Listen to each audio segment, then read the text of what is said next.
Hello, thank you so much for checking out this video here on Show Style and Spirit. I am Ebony, of course. I want to talk about a couple of stories that has been trending this week. I know that you all have heard about them. I'm sure you have your opinions, as do I. So let's go ahead and jump right on in. I do ask that you first please hit the like button on this video. As you know, hitting the like button will cause YouTube to recommend this video to more people who have similar interests. And also, if you have not already done so, please subscribe to Shows Style and Spirit. I do a variety of content. I interview some reality TV stars. I do TV show recaps. I also do some, self-reflecting, and I share that with you all, as I just did a video about being sad concerning Mother's Day. So definitely check my channel out. I would love to have you. All right, so first we're going to talk about R&B crooner Brian McKnight.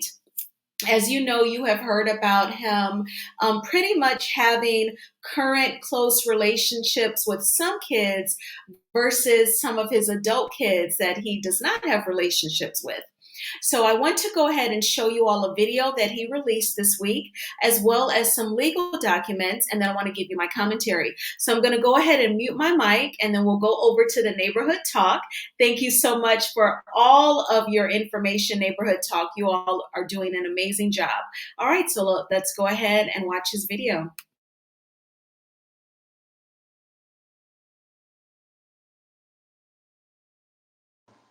Brian McKnight here. There's been a lot of discussion online lately about how I talk about my family on social media. Typically, I prefer not to give attention to the internet trolls, but now my family is being harassed online and accosted in public, apparently because some people can't handle seeing my happily ever after.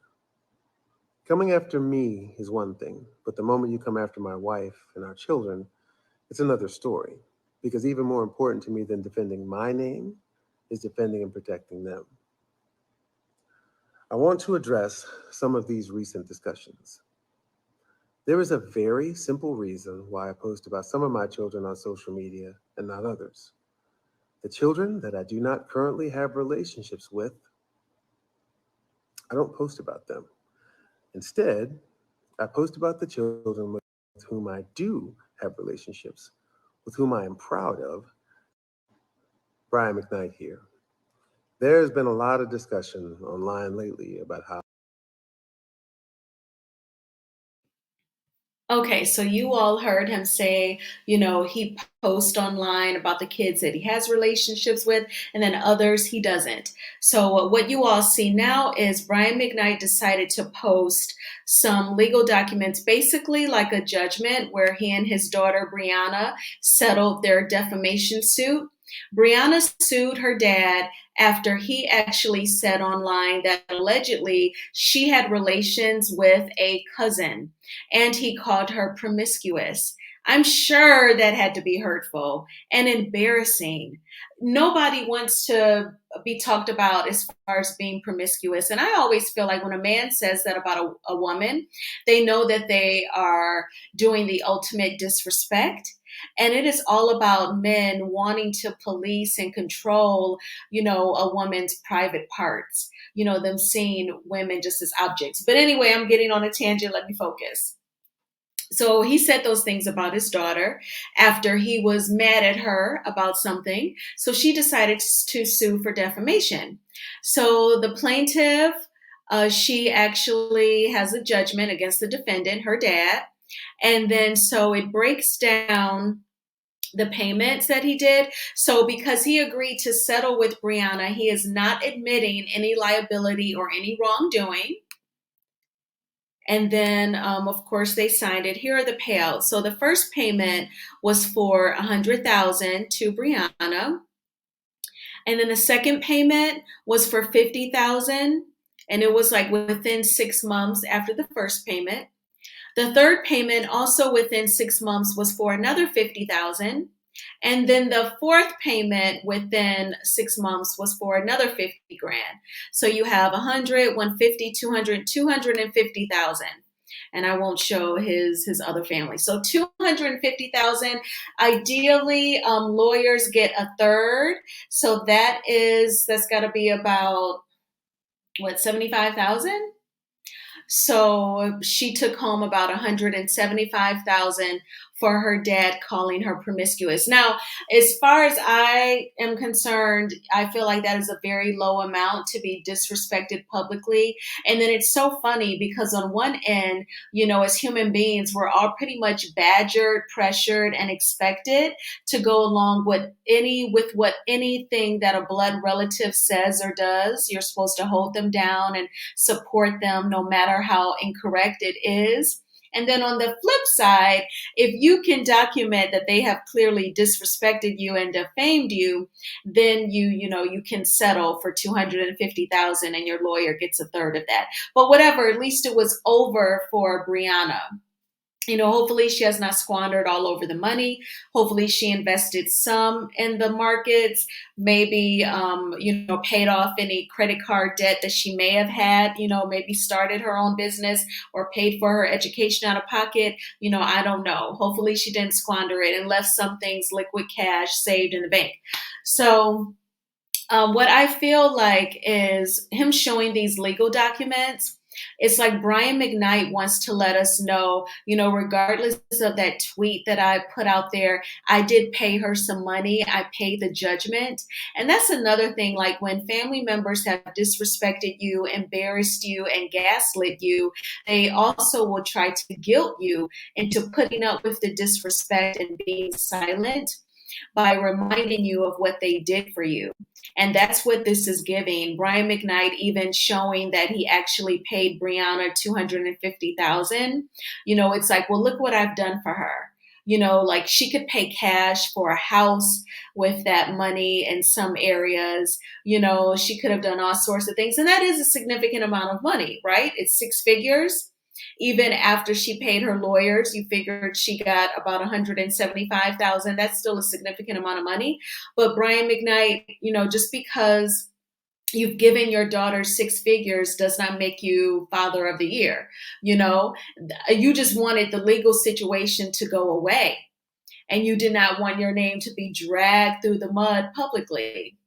So there used to be some crazy rumors out there about Brian McKnight. I'm sure you probably remember them, just like 10, 15 years ago. Just, alleged rumors involving like physicality and women, allegedly. And I'm not even saying it. These are just rumors that I have heard. And it's definitely not anything that I'm saying is fact, just something that I've heard as a rumor. And then I also heard that his very first wife, they met in college. And if I remember correctly, they went to a Christian college in Alabama, but it came out that they were being intimate. So they like got kicked out of the Christian college and they got married and had kids, if I remember that correctly. But yeah, so to me, he's just being a dick. Just his tone in that video, oh, it was so infuriating. And to me, he's just like, some kids I have relationships with, others I don't, and I don't post about the ones that I don't. He really just doesn't care. He wasn't giving like, I would love to go to therapy with them, or, if we didn't have each other blocked, I would love to see how they were doing. It was none of that. It was very much like these kids I talk to, these kids I don't, and oh well.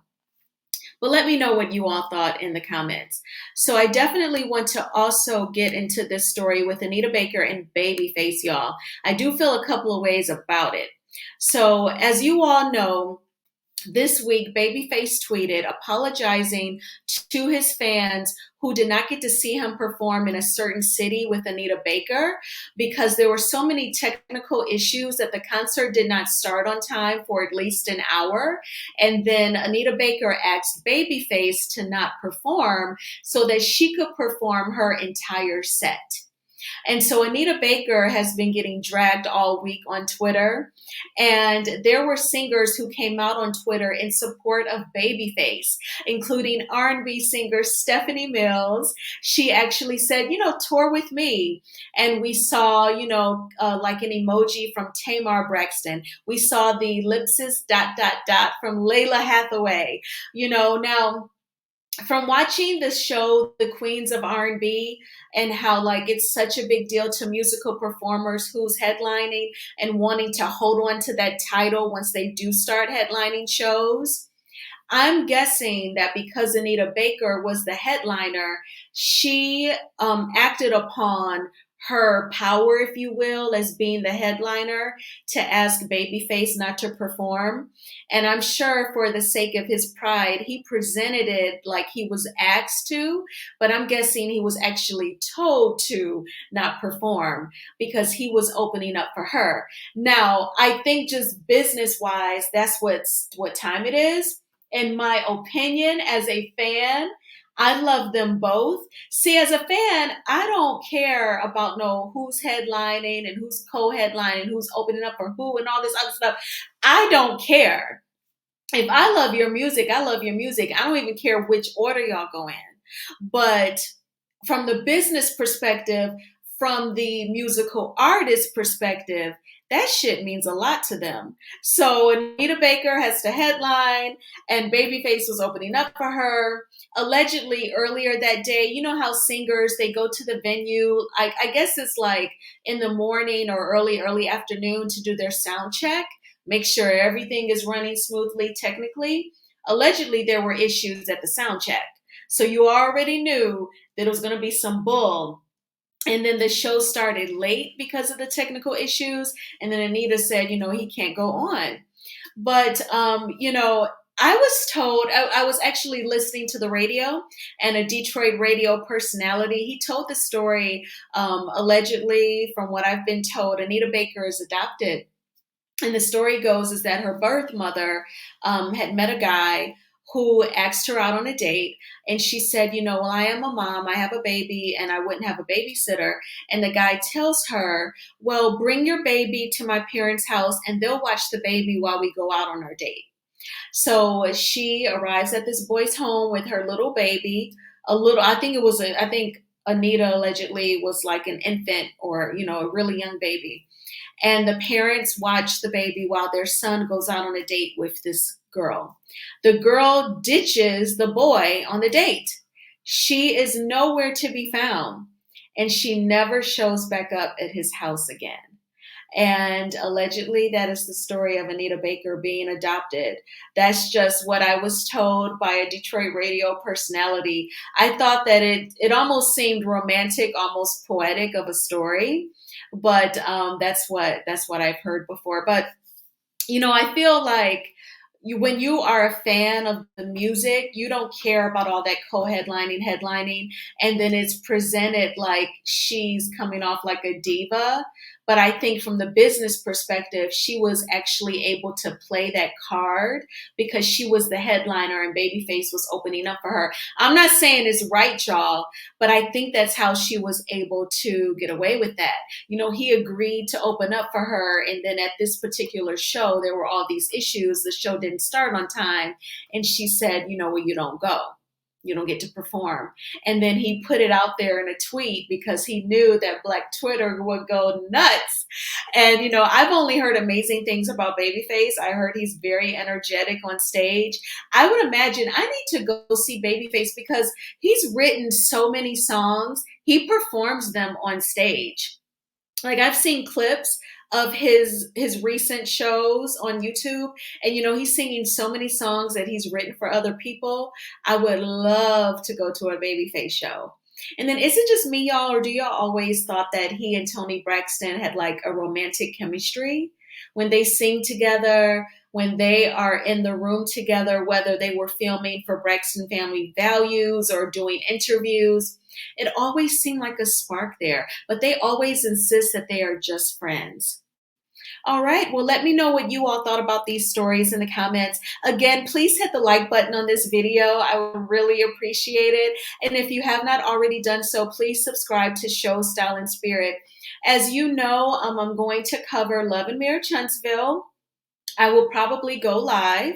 And then I think next weekend I'm going to be busy that Sunday. So I'll probably do a pre-recorded video or go live like in the evening. But I think tomorrow I can go live a little earlier. And then, yeah. So I hope that you are enjoying your weekend. If you love the movies like I do, The Fast and the Furious comes out next weekend. Then The Little Mermaid with Halle Bailey comes out the weekend after that. And then Transformers comes out in June. So y'all know I love the movies. But again, please hit the like button and I will talk with you soon. Bye bye.